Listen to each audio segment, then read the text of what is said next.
Then number 3 is internship. You people who are here, you can think that KIU is graduating 200 doctors, and you think that these doctors are for KIU, they are for Chancellor, but these doctors that we are training, they are for East Africans, they are for Africans, they are for the whole world. But some individuals, Mr.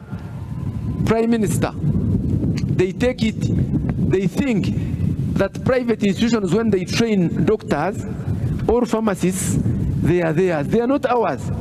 They are for government, they are for everybody, and they can treat everyone. So I wanted you to go back and look at the policy they want to impose on the internship. One, they wanted to stop their pay. At first they wanted to stop it, but we went and negotiated with the president, and I'm going also to get a team.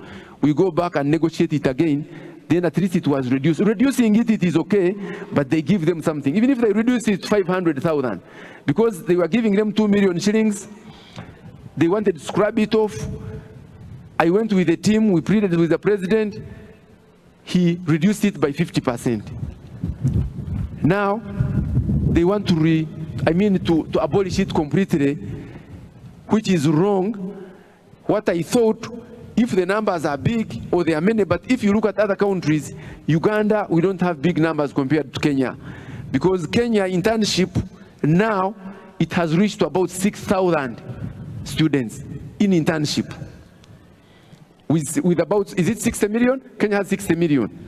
Now in Uganda, we are about at 2,000.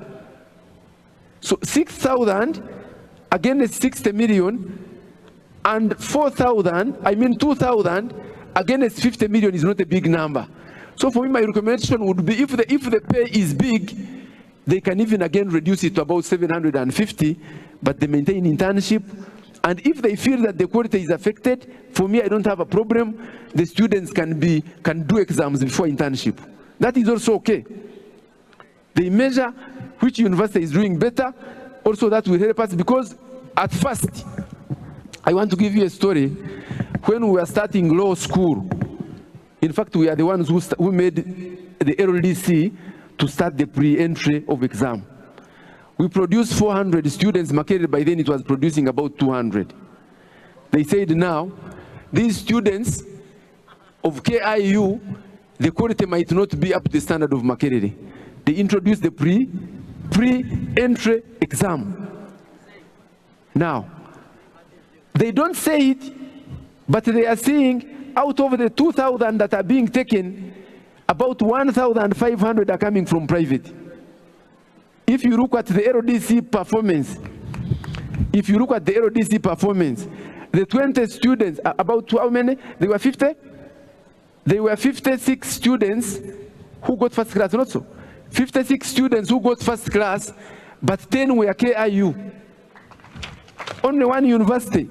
We took there about 320 students out of the 2,000, but 10 students out of the first class were KIU students, compared to other institutions. Bukedde, which they were talking about, they got about 2 or 3 first class students. So for me, I don't have a problem for giving exams for the interns, because that will regulate quality. But they should not stop giving some money to the interns, because they are doing a government work by treating students when they are doing the internship. So for that matter, I wanted to request you, this voice, you can take it to cabinet members of parliament who are here. For me, I am for interns. Before a student go for internship, they can subject them to the exam. If you qualify, you go for internship. If you don't go for internship. That is fine. If they are saying that they are regulating quality, that is okay. Let's allow them, because in Pharmacy Council, actually Pharmacy Council has been doing pre-internship exams for the last 20 years since we started the pharmacy school. And our students are performing the best in Pharmacy Council. So I don't have a problem, Chief Guest, as a government representative here. If the students before internship, they do a vigorous exam, and you will get surprised, Because government and some government officials, they are trying to protect government institutions, but they don't want to come out clearly to say so. They think they are punishing private, but let them be fair. They subject every student to exam for a pre-internship. They get students in a fair manner, like what Law Council does, like what Pharmacy Council does. Then they go for internship. That is fine, but they shouldn't remove them completely from a small pay. Then lastly, of course, my request to government is postgraduate training. And even the loans board. If you look at the loans board in Uganda, the numbers that you are giving as government, or the numbers that we are giving, like last year, they gave about 1,200 or 1,500, something like that. But if you look at other countries, you look at Kenya, loans board, Kenya, they give about 10,000. We are giving about 1,000. If you look at Tanzania for them it is even worse, because they give everybody who is taking sciences. So they have other weaknesses, but on loans board, Tanzania is doing much better than all these other countries. So my request,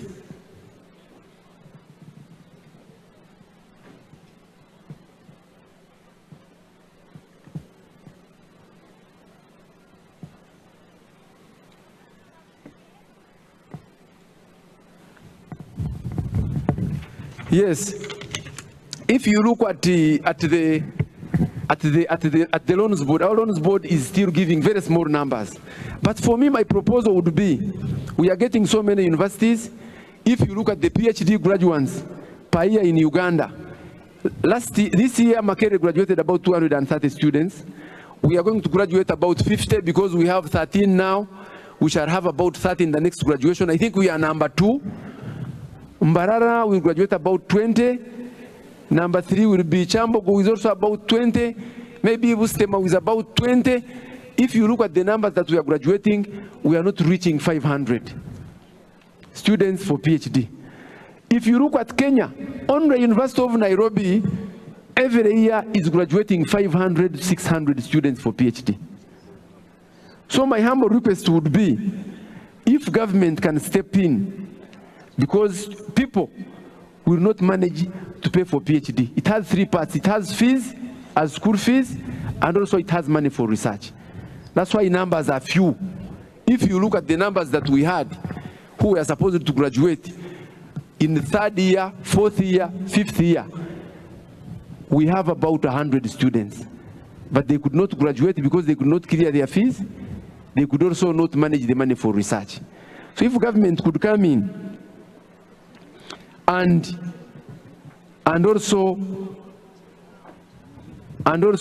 help give postgraduate scholarships, give postgraduate loans, I think the numbers could go up, because we are still very low. Because now if you look at, for example, the graduates, you'll find we are graduating about out of 10,000, we are not making 5% in postgraduate. It is actually not now us who are making 10% of our total graduates, because we are supposed to have 2,500 with about 250. That's about 10% of the number. But other institutions, they are not making even 2%. So if you could help, even if you look at Bukedde, they graduated about 1,000 and PhDs. All total it was about 1,200 postgraduate out of about 10,000. Still it is small. So if you could help, and loans board covers also postgraduate, that would help a lot, because most people, they don't know that the more the citizens that you have at postgraduate level and PhD level, the better citizens that you would get. Most people, they don't know, they think that you are wasting money. You first teach the undergraduate, then you teach the postgraduate. No, for me, I believe the more PhD people that you have, the more masters people that you have, the better the citizens that you will get in the country. Lastly,